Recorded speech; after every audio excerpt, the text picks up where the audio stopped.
Hey guys, Mike here with your Apex GMAT problem of the day. Today we're going to look at this percentage problem, and we're going to break it down based upon a few characteristics, a few test reads that we'll have on this otherwise very typical GMAT percentage problem. So first things first, the thing that you should hone in on immediately in this problem is this term approximately. Whenever you see the term approximately, you know that they're not going to give you a precise answer, and so you're not on the hook for a precise answer. It should scream estimation to you. If you take a look at the problem itself, you see that they offer you two numbers that you'll be comparing. But one of the interesting features is that they give you the more complicated, more ugly number, less round number first, and the other number, the 28,000, second.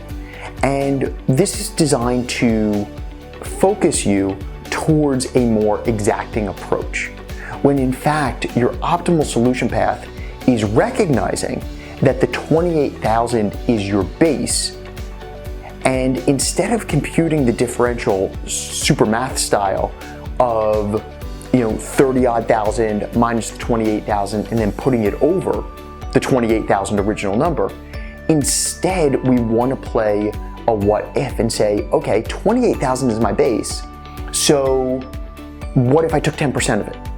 That's going to be 2,800. What if I took 20% of it? 5,600. What if I took 30% of it? And there's your number right there.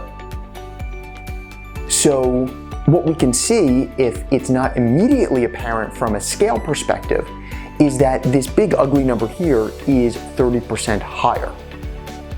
Even if we had that from a scale perspective, even if we recognized it's about a third higher, notice there are two answer choices that are tightly clustered around that 30%. There's the 30% that's our correct answer, because the real number is somewhere around 31% and change.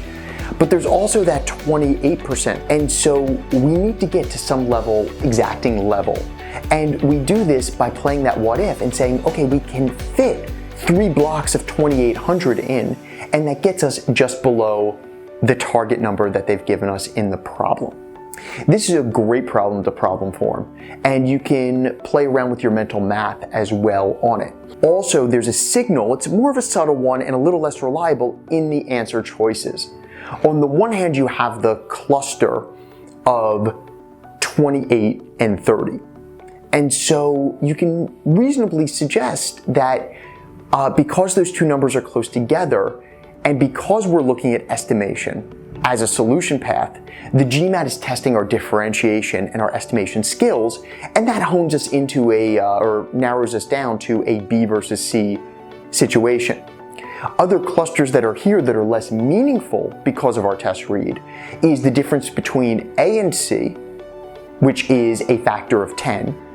But given that, and given our B versus C, once again, we're pointed towards a C answer. Now we have two different clusters that share C in common.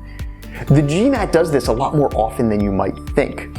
And while it's not always 100% reliable, it can be a very valuable tool, especially when you're short on time or need to make a decision on a problem where you don't have a lot of certainty. So thanks for watching, guys. Check out the links for other GMAT quant and verbal problems below, and I'll see you guys again soon.